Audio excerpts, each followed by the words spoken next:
Hi, this is Shane Starr, and today we're continuing on our Enneagram series. Today is the fifth out of 9 videos. That means we're on Enneagram 5.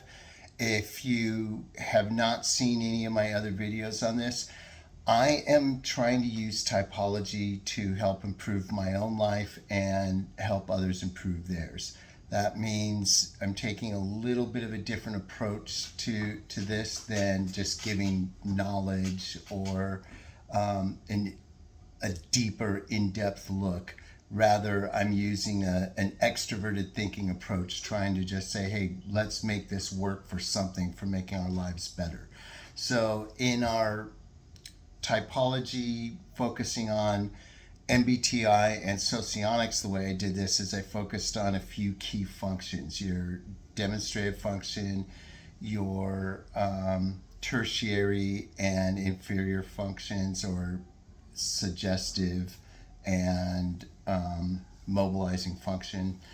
And for Enneagram, the way I'm doing this is, instead of looking at your core type, you're looking at a wing to make better. You know, if you lean too heavily on one wing, your life plane, so to speak, is out of balance. You want to strengthen that weaker wing. So we're doing Enneagram 5 today. That means you're either a 4 with a 5 wing that you need to strengthen, or you're a 6 with a 5 wing that you'd like to strengthen, or you are an Enneagram 7 and wants to move in that positive direction, an arrow of integration, developed and elaborated by Ichazo and Naranjo. You want to develop that arrow of integration to 5 from 7. Okay, that's how that works. So let's take a look at, I have a lot of Enneagram sources, but this is the one I tend to like most. They have a blue book too that's more popular, but Riso Hudson. Let's take a look at what a healthy Enneagram 5 looks like. They observe everything with extraordinary perceptiveness and insight. They are mentally alert, curious, have searching intellect. Nothing escapes their notice. Display foresight and prediction abilities, able to concentrate. They become engrossed in what has caught their attention.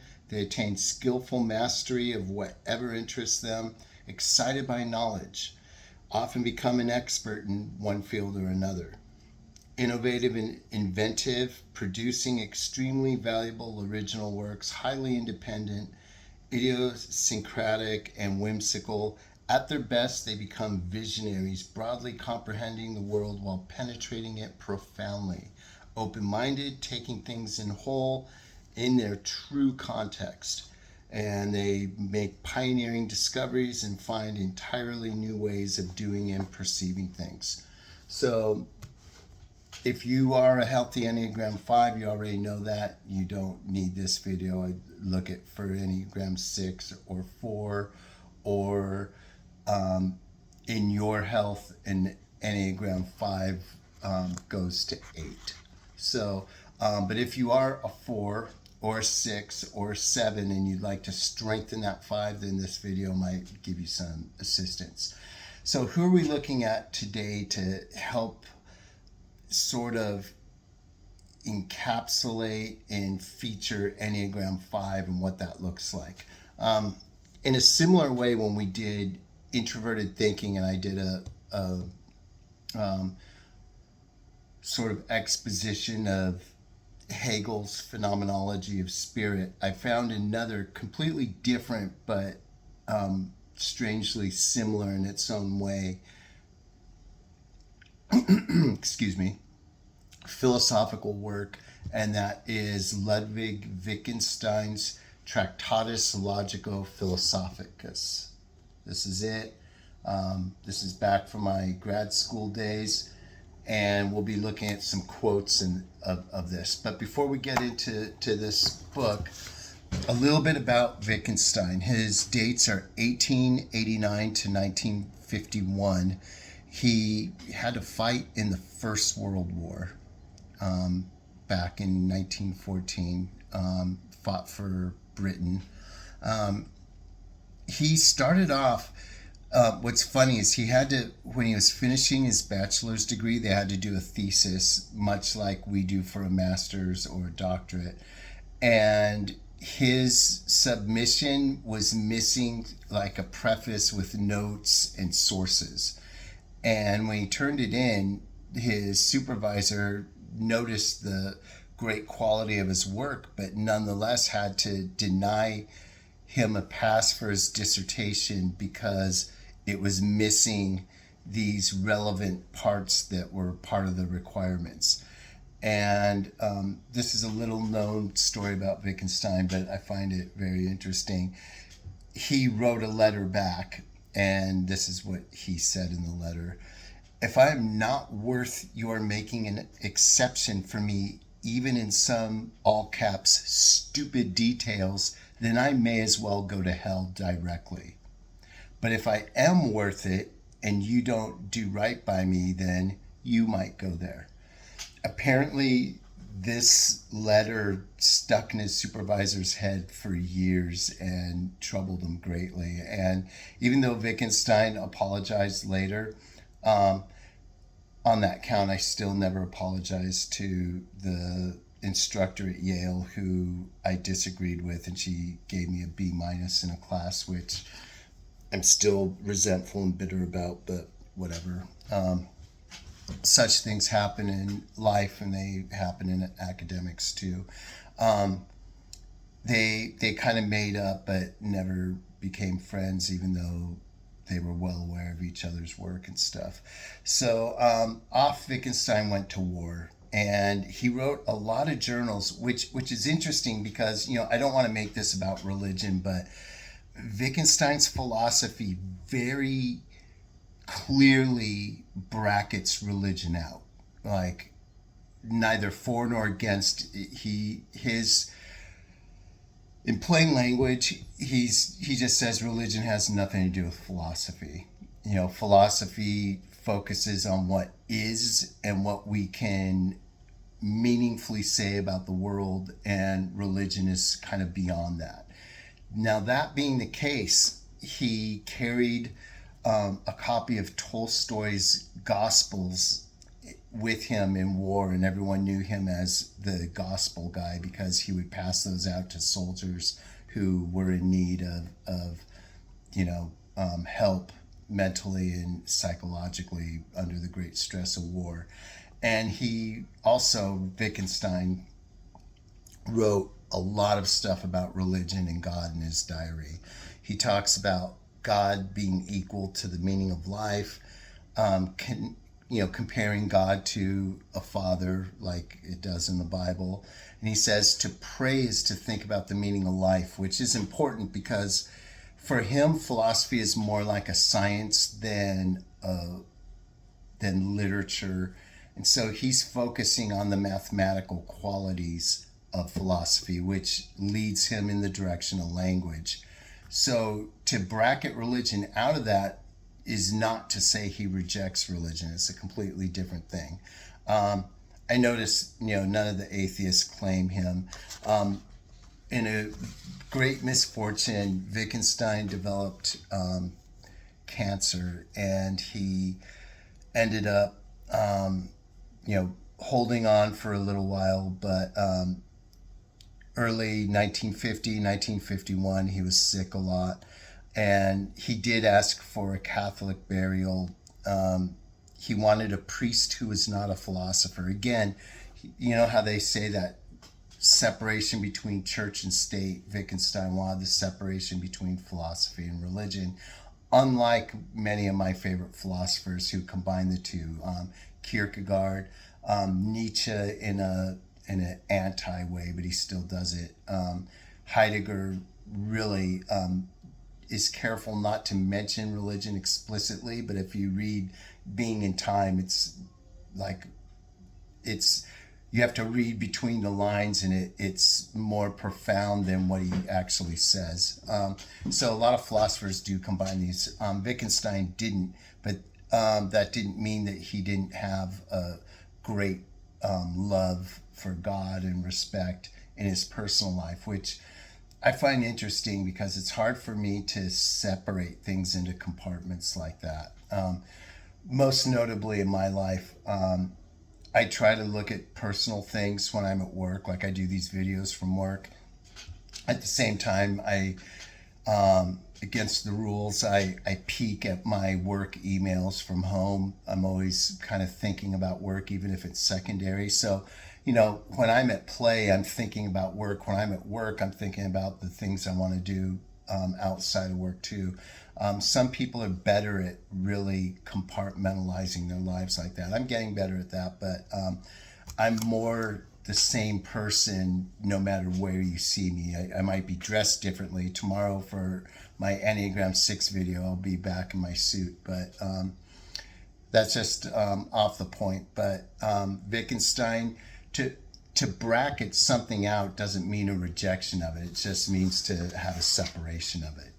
Okay, so let's take a closer look. I have some notes about this book, and unlike some people who like to shoot off the cuff, I think sometimes my notes hold me back more than they help me. Kind of like climbing up a mountain with too much gear. At some point, your gear becomes more of a hindrance than an assist, and you'd be better off without it. I think I've erred on the side of carrying too much gear. I mean, I could do this video without the notes, but I don't want to come to the end of it and go, oh, I forgot this or that I shouldn't have. So here's a summary of this famous philosophical work, and think of this with Enneagram 5 in mind. This book explores the relationship between language, logic, and reality. So in Hegel's masterwork, he was talking about thought and spirit and how they're actually one and the same thing in this dialectical movement through history. And at the end, pure thought becomes pure spirit, and it encapsulates all knowledge. It's like picture the universe knowing itself through us almost. Even though Hegel was a Christian, his philosophy, according to a lot of his critics, didn't really go with that picture as much as he thought it did. Wittgenstein has the same thing in a grand system, but he uses language as, like, to use a saying of Heidegger's, when Heidegger later in his life said, language is the house of being. I think that describes Wittgenstein's philosophy. Language is the source of everything that is, and whatever we can't meaningfully talk about, we just need to pass off in silence, which is a quote for later. But so this book explores the relationship between language, logic, and reality. He suggests that, and I like this approach. This is the approach I take with typology. The world can be broken down into single little objects and facts, most symbolized by language. So language functions as a mirror of this structure of reality, and it gives us propositions that accurately describe a state of affairs. So the core idea is that meaningful statements must be capable of being true or false. Anything that isn't capable of being true or false is something that sits outside of philosophy. And if philosophy is the ultimate language of reality, then there's a lot that stands outside that. Not just God, but things like love also would be outside of that. I think morality, to an extent, would stand outside of that using Wittgenstein's philosophy. Which, again, it doesn't mean he didn't believe in love or morality or ethics, but he didn't combine those things with philosophy as some others before and after him have. His most famous quote is, "Whereof one cannot speak, one must remain silent." It's one of the last quotes in here. And again, this is because he sees the world as facts, a totality of facts and states of affairs. And language is the picture of this reality. it pictures and represents facts, and that gives us his theory of meaning. It's it's the logical form of the actual state of affairs that language represents. Okay, so this gives us limits of what philosophy can do. And I think Wittgenstein would say that there's a lot that will frustrate his contemporaries and others, in that philosophy just isn't built to answer some of the questions that people want it to, particularly in religion and ethics. Okay, so it does have some implications for science, and he gets into that in the last part of his book. But here's a few quotes out of the book. What makes it so impressive is the way he builds on it. Is he starts with propositions. He uses a lot of like math. I don't know if you can see that, but like symbolic logic. He starts with propositions 1.1 and just builds on it. Proposition 1, the world is all that is the case. 1.1, the world is the totality of facts, not things. He goes on, the facts in logical space are the world divides into facts, and from there he gets all the way to stuff like this. Pretty intense. And some of his later quotes, he does speak about things like death. He says, death is not an event in life. We do not live to experience it. And so another one that he says, again, he says, what we cannot speak about, we must pass over in silence. And it's like, the problem with this is that silence then holds, it's like a locked door on everything that matters. So, and Wittgenstein talked about this in his journals, and in saying that, the things that matter most are things that can't be meaningfully talked about because they can't be falsified or confirmed in a logical sense. So he really has a whole theory of philosophy. What he does is he sets a fence around it. This is what philosophy is. This is what outside of this, that's not philosophy anymore. It might be good, true, real, all that, but now you're talking theology, you're talking literature, you're talking human experiences. Philosophy, being the pursuit of truth, is more like a science than anything else, according to Wittgenstein. So how does all of this connect to Enneagram 5? I think Enneagram 5 is about systematizing things, having analytical powers, and looking deeply into facts and using those facts, stringing them together to understand how things work. Another way of putting that is both Wittgenstein and Enneagram 5 are about systems. Now, in this particular system, it's about the structure of language. To understand the world, we need to understand correctly the structure of language, what is and what isn't, what lies outside the scope of language to describe.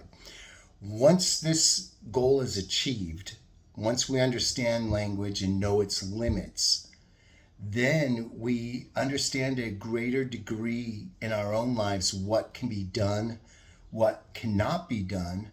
And once we understand that, we quit worrying about the things that are outside of our control. We focus on what we can change, and we leave the rest out.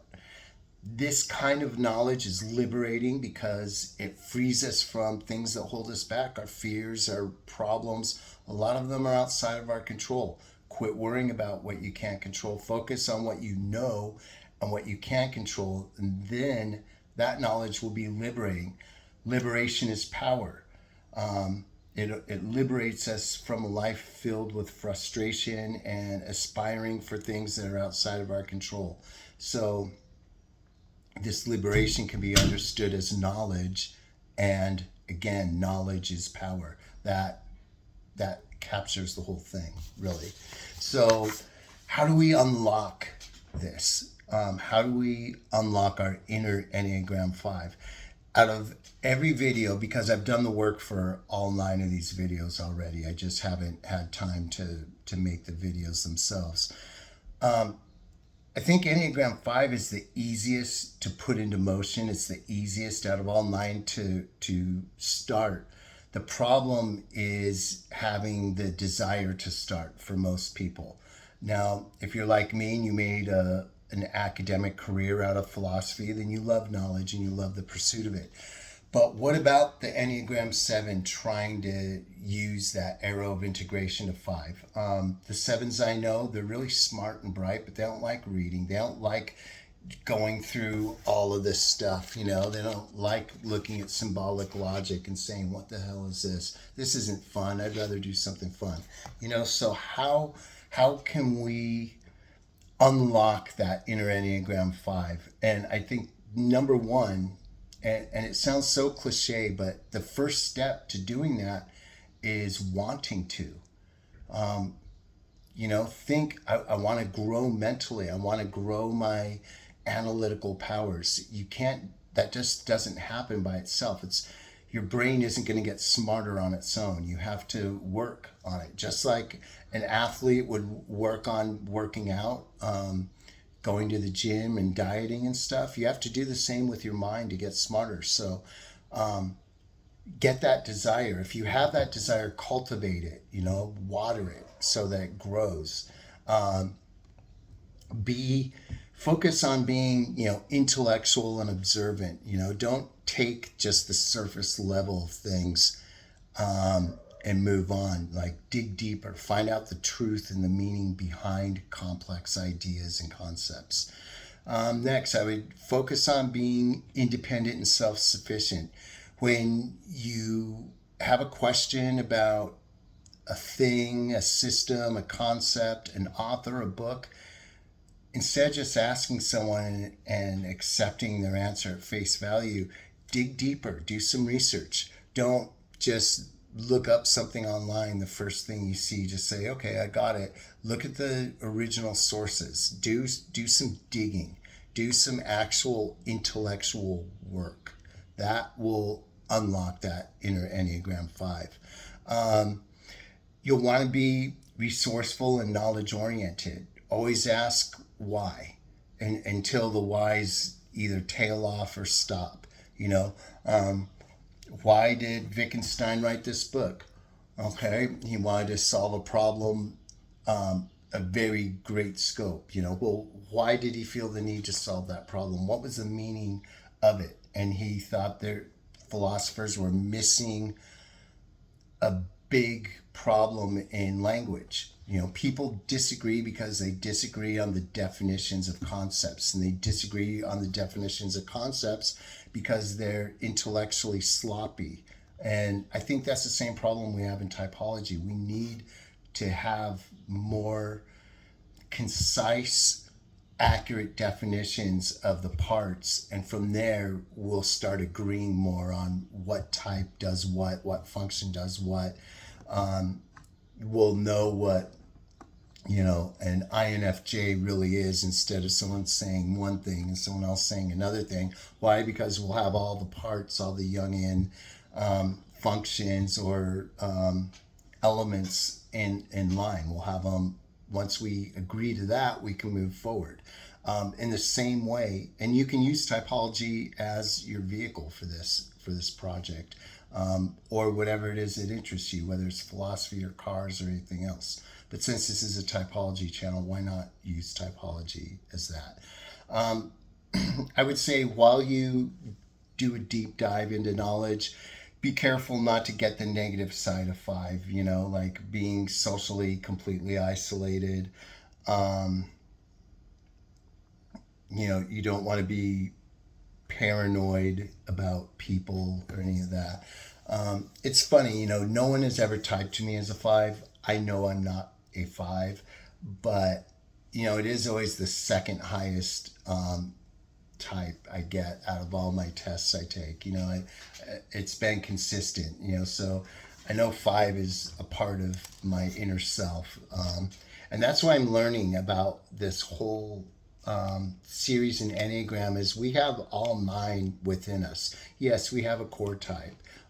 Yes, it's mostly probably just in your wiring, and it's shaped heavily by your environment, but you can find things in all 9 of them that you can relate to and improve on.